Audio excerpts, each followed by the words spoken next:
ಶಾಲೆ ವಿದ್ಯಾರ್ಥಿ ಈ ಸತ ವಹಿಸಲೇಬಾರ್ದು. ನೀವು ಬರ್ತಾರೆ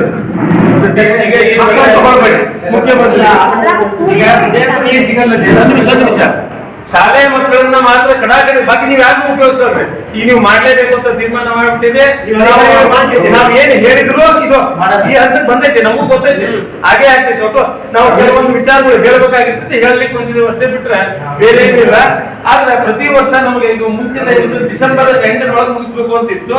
ಡಿಸೆಂಬರ್ 25, 26 ಯಾಕಂದ್ರೆ ಹಂಪಿ ಉತ್ಸವ 1, 2, 3 ನವೆಂಬರ್ ಬೆಟ್ಟಾಗಿದ್ದು ಬರ್ಲಿ. ನವೆಂಬರ್ 1, 2, 3 ಮಾಡೇ ಮಾಡ್ತಾರಲ್ಲಿ, ಎಷ್ಟೇ ತ್ರಾಸಲ್ಲಿ ಏನೇ ಆಗಲಿ ಆ ಡೇಟ್ ಯಾವುದು ತಪ್ಪಿಸಿಲ್ಲ.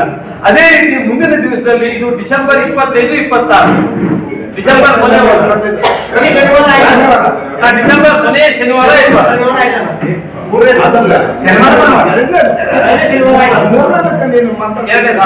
ಡಿಸೆಂಬರ್ ಕೊನೆಯಲ್ಲಿ ಮಾಡಬೇಕು ಅಂತ ಹೇಳಿ ಮುಖ್ಯಮಂತ್ರಿಗಳಿಗೆ, ಸರ್ಕಾರಕ್ಕೆ, ಸಂಬಂಧಪಟ್ಟ ಎಲ್ಲರಿಗೂ ಇದು ಒಂದು ತಿಳಿಸ್ಬೇಕು.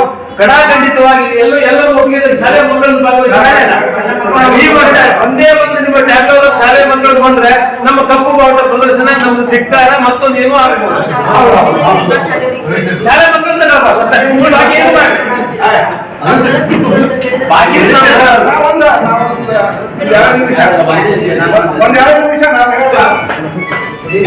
ಎಲ್ಲರಿಗೂ ನಮಸ್ಕಾರ.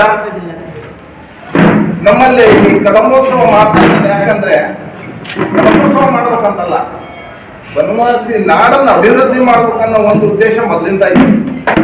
ಕದಂಬೋತ್ಸವ ಮಾಡಿದ್ದು ಇದನ್ನು ಜನುಮದಿನ ಅನ್ನೋದು ಈ ಬದುಕಿನ ನೆನಪು, ಈ ಬದುಕು ಅನ್ನೋದು ಸವಿ ಪ್ರೀತಿಯ ನೆನಪು.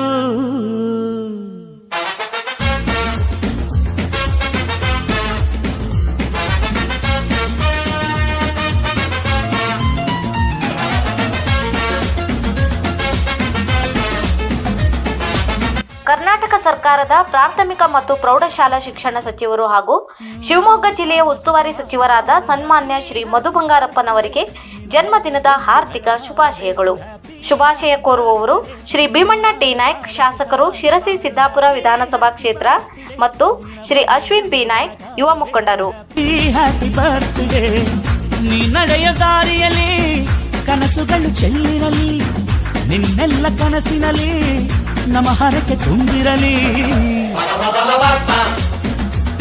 ಮಾನ್ಯರೇ, ದಿನಾಂಕ 2/3/2024 ಶನಿವಾರ ಸಂಜೆ 8 ಗಂಟೆಗೆ ಸನ್ಮಾನ್ಯ ಶಿಕ್ಷಣ ಸಚಿವರಾದ ಶ್ರೀ ಮಧು ಬಂಗಾರಪ್ಪನವರು ಹೋಟೆಲ್ ಸುಪ್ರಿಯಾ ಇಂಟರ್ನ್ಯಾಷನಲ್ಗೆ ಆಗಮಿಸಲಿದ್ದಾರೆ.